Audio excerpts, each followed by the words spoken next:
Welcome students, welcome to NCERT class study 1 to 12। आप सभी का हमारे चैनल पर बहुत बहुत स्वागत है। अगर आप हमारे चैनल पर नए आए हैं तो लाइक करें, सब्सक्राइब करें और शेयर जरूर करें। तो चलिए स्टार्ट करते हैं। आज क्लास 9th का 1.1 करेंगे। ठीक है, ये पहला एक्सरसाइज है तो इसको हम थोड़ा अच्छे से पढ़ेंगे ताकि आने वाले जो चैप्टर हैं उनको आप अच्छे से पढ़ पाएँ। ठीक है, तो इसको स्टार्ट करते हैं। लिखा क्या है यहाँ पर, देखो यहाँ पर लिखा हुआ है प्रश्नावली 1.1 यानी कि एक्सरसाइज 1.1 है ये। ठीक है, इसको करते हैं। तो पहले क्वेश्चन पढ़ लेते हैं। लिखा क्या है, क्या शून्य एक परिमेय संख्या है? क्या आप इसे p बाई क्यू के रूप में लिख सकते हैं जहां p और q एक पूर्णांक है और q नॉट इक्वल 0 है? तो इसका क्या मतलब है, नहीं पता आपको कुछ भी? ठीक है, एक बार पहले क्वेश्चन पढ़ लेते हैं इंग्लिश में भी। लिखा is zero a rational number, can you write it in the form of p by Q की फॉर्म, है ना, where p and q are integers. तो यहाँ पर देखो काफी सारे नंबर, काफी सारी चीजें दे रखा है जो शायद आपको समझ नहीं आए। ठीक है, तो एक काम करते हैं, क्या 2 मिनट के अंदर एक शॉर्ट रिकैप लेते हैं और आपको मैं समझा देता हूँ कि यहाँ पर जो ये बड़े-बड़े वर्ड्स लिखा है, परिमेय संख्या या यहाँ पर पूर्णांक लिखा है, इंग्लिश में क्या लिखा है, रैशनल नंबर। ठीक है, और उसके अलावा यहाँ पर क्या लिखा है, इंटीजर्स लिखा है। तो इसको हम ठीक कर लेते हैं। इसका मतलब है कि इसको हम पहले पढ़ लेते हैं कि होते क्या चीजें ये, है ना। तो चलते हैं उस वाले पेज पर जहाँ पर ये लिखा हुआ है। आप लोग इस चीज का स्क्रीनशॉट ले लेंगे तो ज्यादा बेटर रहेगा। देखिए हमारे पास ये जो क्वेश्चन है ये वाला, अब देखो यहाँ पर जो ये नंबर है इसको आपको याद करना पड़ेगा, है ना, ये आपको याद रखना पड़ेगा। मैं समझा देता हूँ 2 मिनट के अंदर, जल्दी समझा देता हूँ। तो क्या लिखा है, तो लिखा हुआ है नेचुरल नंबर यानी कि प्राकृतिक संख्या है वो संख्या है जो कहाँ से स्टार्ट होती है, 1 से स्टार्ट होती है। ठीक है, और इन्फिनिटी तक जाती है। ये समझ में आ गया इन्फिनिटी क्या होता है? जहां तक आपको गिनती आती है ना उसको इन्फिनिटी कहते हैं। तो 1 से लेकर गिनती स्टार्ट होती है। ठीक है, इसे कहते हैं प्राकृतिक संख्या। आपके बुक में कहीं कहीं ऐसा भी लिखा रहेगा प्राकृत, तो एक ही बात है ये, है ना। प्राकृत लिखा हो या प्राकृतिक लिखा हो, बात एक ही है ये।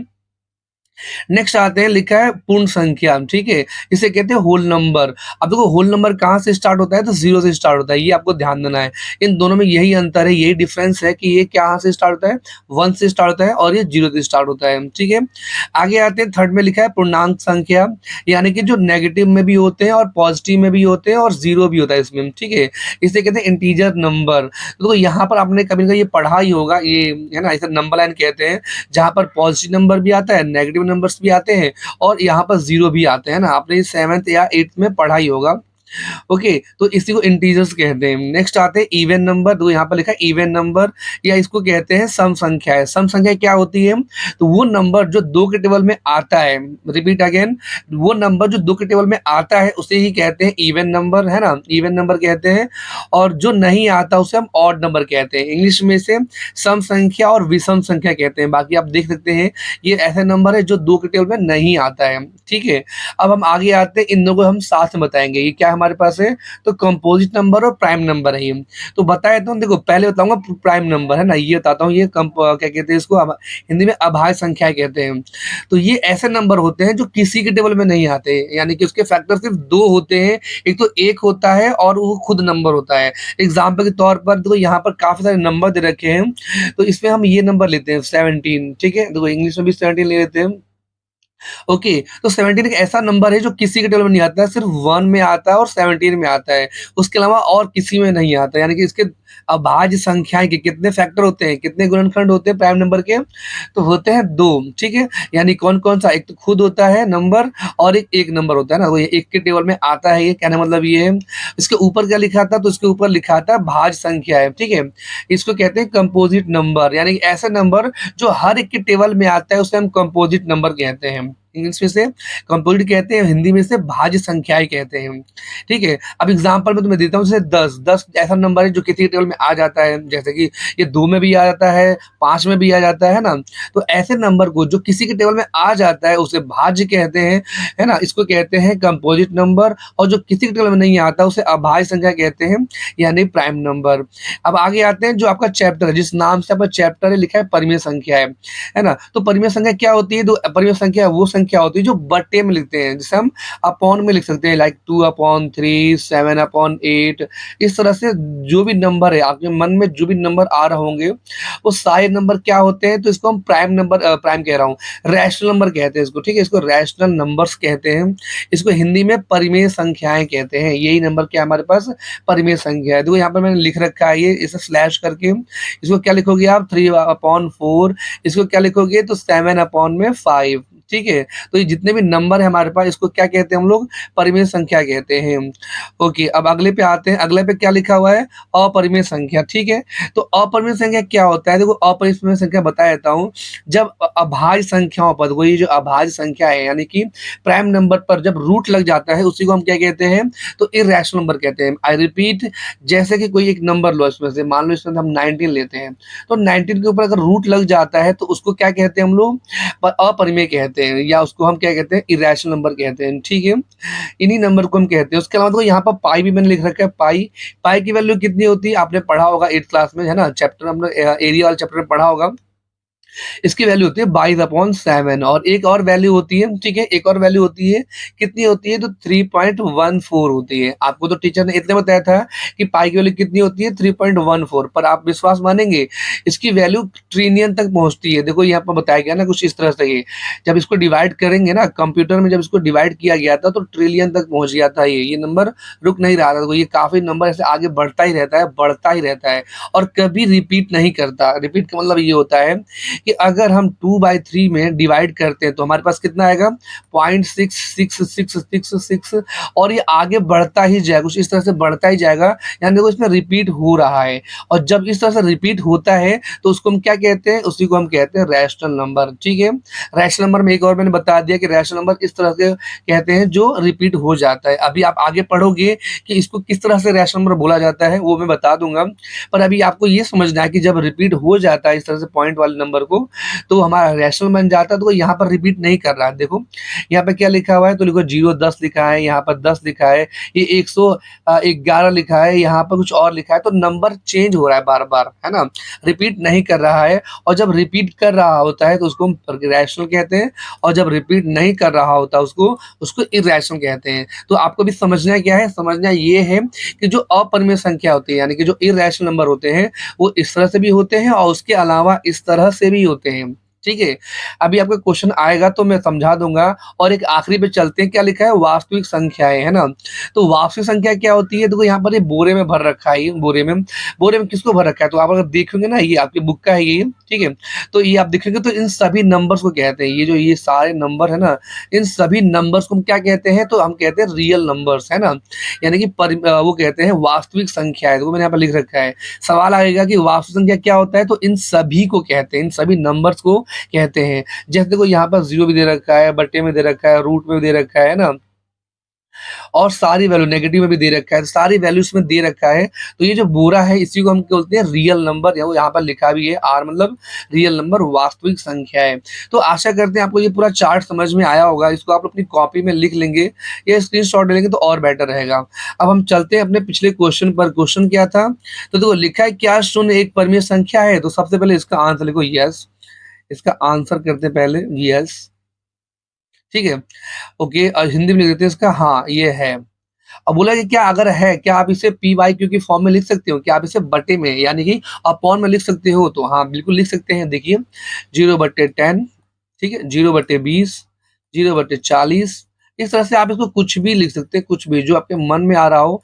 जितना बड़ा जीरो उसको लिखेंगे वो जीरो के बराबर ही होगा, इसलिए हम इसको लिख सकते हैं। अगर आप जो 0/1 भी करना है तो कर सकते हैं, पर ध्यान देना नीचे जीरो नहीं आ सकता। यहाँ पर ये बोला गया है ना कि क्यू नॉट इक्वल जीरो, यानी कि इसकी जगह पर आप लोग जीरो नहीं भर सकते, जीरो को अलाउ नहीं होता है भरना। तो आशा करते हैं आपको ये समझ में आ गया होगा। ओके, अभी हम चलते हैं अगले क्वेश्चन पर। अगला क्वेश्चन क्या है, इसका आप स्क्रीनशॉट ले लेंगे। ठीक है, अगले क्वेश्चन में बोला गया है आपको 3 एंड 4 के बीच में 6 परिमेय संख्या निकालनी है। अगर ये सवाल कुछ इस तरह से होता है कि 3 एंड 4 के बीच में सम संख्या, विषम संख्या निकालते हो तो नहीं आ पाता। लेकिन आपको परिमेय निकालनी है, वो भी 6, ठीक है? कितने निकालना है? 6 रैशनल नंबर्स निकालना है ना? तो ये तो काफ़ी ईज़िली निकल जाएगा। तो हम क्या करेंगे, देखो आपके टीचर्स ने +1 मेथड बताया होगा कि इसमें एक जोड़ दो, उसको मल्टीप्लाई कर दो, तो हम वो मेथड नहीं करेंगे, सिंपल मेथड करेंगे। यहाँ पर 10 से मल्टीप्लाई कर दो, आप लोग 20 से भी कर सकते हो। मैं हर बार 10 से करता हूँ क्योंकि 10 से मल्टीप्लाई करना ईज़ी रहता है। अभी आप खुद देख लेना, है ना? देखो यहाँ पर मैंने ये 10 से मल्टीप्लाई कर दिया, तो ये कितना आ जाएगा हमारे पास? ये 30 हो जाएगा और ये 10 हो जाएगा और ये 40 हो जाएगा और ये 10 हो जाएगा, ठीक है ये? अब आपको इसके बीच में नंबर निकालना है। ये ध्यान देना कि जो नीचे वाला जो बेस है ना, ये जो है हमारे पास, इसे कहते हैं डिनोमिनेटर। ये हमारे पास जो हर है, नीचे वाले को हर कहते हैं हिंदी में, तो हर दोनों सेम होना चाहिए। तो इसको में से देखो सेम आ ही रहा है, बाकी इसमें कितने नंबर निकालना है हमें? 6 नंबर निकालना, तो 6 नंबर तो आ ही जाएगा। इस तरह से 31/10, 32/10, 33/10, 34/10, 35/10, 36/10 और सो ऑन। अगर आपको और भी निकालना है तो निकाल सकते हो। कितने नंबर हो गया ये? ये हमारा रिक्वायर्ड आंसर हो गया है, ठीक है? आशा करते हैं आपको ये समझ में आया होगा। नहीं समझ में आया तो आप इसको दोबारा देख सकते हैं। चलते हैं अगले क्वेश्चन पर।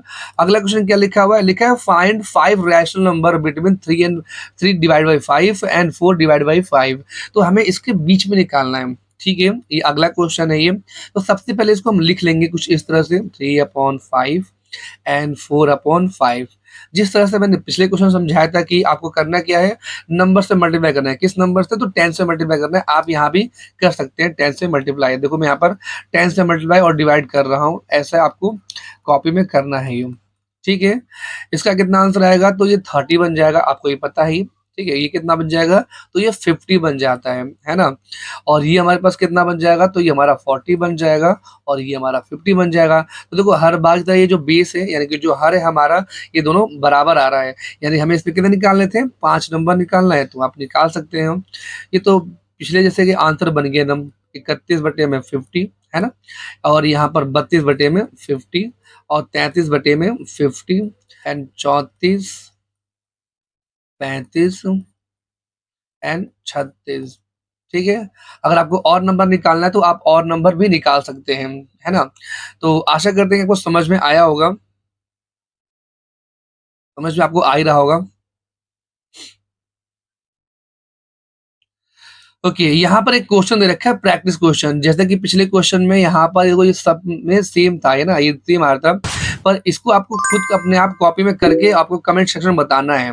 बाकी इसका आंसर मैं एकदम आखिरी में डाल दूंगा ताकि आप लोगों को आंसर मैच कर पाए। आपके एग्जाम में कुछ इसी तरह से सवाल आते हैं, क्योंकि आपके एनसीईआरटी बुक में ऐसा सवाल बिल्कुल भी नहीं है ना?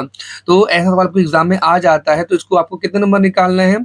5 नंबर निकालना है। तो ये आपका एक प्रैक्टिस क्वेश्चन दे दिया है, बाद में बताऊंगा मैं। चलते हैं अगले क्वेश्चन पर, ठीक है? अगला क्वेश्चन में क्या लिखा हुआ है? आपको ट्रू और फॉल्स बताना है, सत्य और असत्य बताना है ना? यहाँ पर आपको रीजन भी लिखना है। तो रीजन अगर लिखो ना लिखो चल जाता है, टीचर तो कभी रीजन पूछते नहीं है।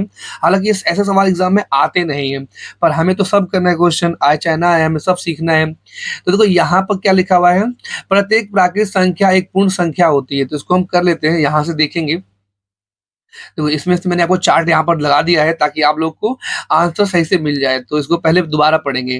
क्या लिखा है? Every natural number is a whole number. इसमें बच्चे बहुत कंफ्यूज होते हैं, तो मैं बता देता हूँ। सबसे पहले आप उसको देखेंगे जो यहाँ पर दे रखा है। पहले यहाँ पर क्या दे रखा है? Natural number. फिर इसको देखेंगे और उसके बाद हम इसको देखेंगे, इस दूसरे वाले को। यहाँ ही बता देता हूँ। पहले हम देखेंगे प्राकृतिक संख्या को, तो यहाँ पर प्राकृतिक ही लिखा हुआ है और यहाँ पर पूर्ण लिखा है। तो सबसे पहले हम इसमें आते हैं। प्राकृतिक संख्या हमारे पास कहाँ है? ये रहा। और पूर्ण संख्या यहाँ ये रहा, है ना? इसी तरह से ये हमारे पास ये दोनों दे रखा है हमें। अब बोला गया है कि क्या प्रत्येक संख्या इसमें सब आ रहा है, यानी कि इसके सारे नंबर क्या इसमें आ रहा है? आप खुद देखिए, पहले आप खुद बताइए, आप खुद कमेंट करिए कि इसमें सब नंबर आ रहा है। तो बिल्कुल आ रहा है, देखिए इसमें सारे नंबर। बच्चे लोग क्या बोलते हैं? जीरो नहीं आ रहा। तो मैं दोबारा बताता हूँ, हमें सबसे पहले इसको देखना है, इसको, है ना? क्योंकि यही नंबर लिखा है यहाँ पर, ठीक है? यही नंबर यहाँ पर लिखा हुआ है। तो आपको इसमें देखना है कि इसके सारे नंबर क्या इसमें आ रहे हैं? तो हाँ, इसमें सारे नंबर आ रहे हैं, ये सत्य है। ये क्या है? सत्य है। इसको लिखो सत्य। और इसको लिख दो ट्रू। ठीक है, क्यों ट्रू होगा कि आप इसमें लिख सकते हैं क्योंकि इसमें सभी संख्याएं इस पूर्ण संख्या में मौजूद हैं। मैं इसको बोल देता हूँ, आप लोग सिर्फ कॉपी में लिख लेंगे कि सभी संख्याएं उसमें मौजूद है इसलिए सत्य है। इसमें क्या लिखेंगे तो यस ट्रू, ट्रू तो मैंने लिख दिया है। All the numbers present in natural number are also in their whole number, है ना, सभी दोनों वहां पर है ना। आगे आते हैं क्वेश्चन नंबर किस पे आएंगे अब, तो सेकंड पार्ट पे हम आ जाते हैं। ओके, सेकंड में क्या लिखा हुआ है, प्रत्येक पूर्णांक। अब आपको किसको देखना है तो पूर्णांक, पूर्णांक हमारे पास वो ये रहा और ये पूर्ण संख्या ये रहा, इन दो को देखना है। ओके, इंग्लिश में यहाँ पर लिखा होगा कि इंटीजर्स एंड होल नंबर। तो इंटीजर हमारे पास क्या है, देखो ये रहा इंटीजर्स एंड होल नंबर हमारे पास ये रहा।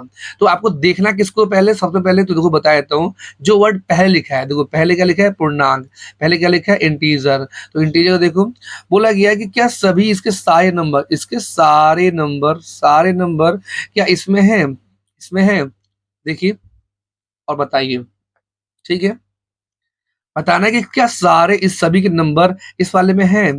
तो कुछ बच्चे तो समझ गए होंगे, जैसे कि यहाँ पर देख सकते हैं, यहाँ पर नेगेटिव भी है, देखो यहाँ पर जो क्या है हमारे पास नेगेटिव भी है, यहाँ पर दिखा देता हूँ, देखो नेगेटिव भी है जो कि इसमें नेगेटिव नहीं है, इसलिए क्या हो जाएगा ये फॉल्स, ये क्या हो जाएगा हमारा फॉल्स हो जाएगा, फॉल्स।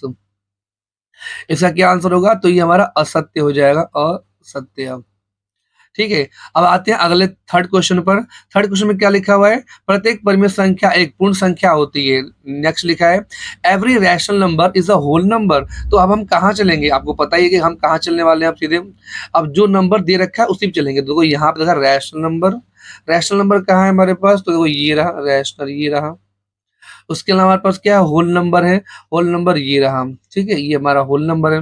उसके अलावा हिंदी में देखते हैं तो परिमेय संख्या, देखो ये लिखा है परिमेय संख्या है, और उसके बाद क्या लिखा है पूर्ण संख्या, यानी कि हमारा होल नंबर ये रहा। यानी अब बोला गया कि इसके ये नंबर इसमें है, तो चेक करते हैं रैशनल नंबर में 3/4 क्या इसमें है, इसमें 3/4 है। आप इसमें खुद देखिए, अगर हम इससे बात करते हैं परिमेय संख्या के कि 19/4 है इसके अंदर, है इसके अंदर 19/4 नहीं है ना, तो ये भी तो असत्य हो जाएगा, ये क्या होगा ये फॉल्स हो जाएगा, है ना, ये भी फॉल्स हो जाएगा, ये हो जाएगा हमारा असत्य। ठीक है, आशा करते हैं आपको ये समझ में आया होगा। अब चलते हैं अगले क्वेश्चन पर। ओके, सवाल पे आ गए हम लोग, इस पे क्या लिखा हुआ है तो देखो लिखा हुआ है प्रैक्टिस क्वेश्चन, मैं ये बताने वाला था, आशा करते हैं आपने कर लिया होगा, और जो नहीं किया ना उसके लिए मैं बता देता हूँ। सबसे पहले मैंने स्टार्टिंग में उस क्वेश्चन बताया था कि बेस दोनों का सेम होना चाहिए, यानी कि हमारा जो हर है इंग्लिश में इसे कहते हैं हमारा जो डिनोमिनेटर है वो सेम होना चाहिए। इसको मैं मिटा लेता हूँ मैं।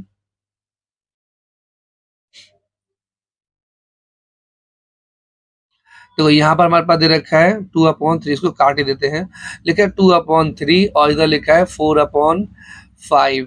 ठीक है, अभी मैंने बताया था बेस सेम करना है, तो बेस सेम कैसे करते हैं, ये जो 5 है वो इधर मल्टीप्लाई कर देंगे, इसको दोबारा उतारते हैं ताकि क्लियर रहे ये और आप अपनी कॉपी में अच्छे से कर पाए। देखो 3 के टेबल में ये कुछ इस तरह से इधर इधर आके ये मल्टीप्लाई कर देगा, और यहाँ पर क्या है 5, तो 5 इधर आ जाएगा। ठीक है, इसे कहते हैं क्रॉस मल्टीप्लाई, यहाँ पर हमने इसको क्रॉस मल्टीप्लाई कर दिया है। अब क्या करने वाले हम यहाँ पर, तो इसको मल्टीप्लाई करके कितना आएगा, ये 10 आ जाएगा और नीचे ये 15 आ जाएगा, है ना, और ये कितना आएगा, ये 12 आ जाएगा और नीचे ये 15 आ जाएगा। ओके, अब आपको इसमें कितने नंबर निकालने हैं, तो देखो यहाँ पर बोला गया है 5 नंबर, 5 रैशनल नंबर्स निकालने हैं। तो ये जो सवाल था एकदम वहीं पर आ गया, देखो यहाँ पर ये दोनों अब नीचे जो है वो सेम आ गया। अब आप वही सवाल कीजिए, यहाँ पर 10 से मल्टीप्लाई कर दीजिए, है ना, जब 10 से इसको मल्टीप्लाई करेंगे तो हमारा सीधा आंसर उठ के आ जाएगा जो हम चाहते थे। इसका आंसर कितना आएगा 100 आ जाएगा, इसका आंसर 150, इसका आंसर 120 और इसका आंसर 150। हमें निकालना कितना है 5 नंबर, तो लिख सकते हैं इसे 101 डिवाइड बाई 150। इसको लिख देता हूँ मैं जल्दी जल्दी।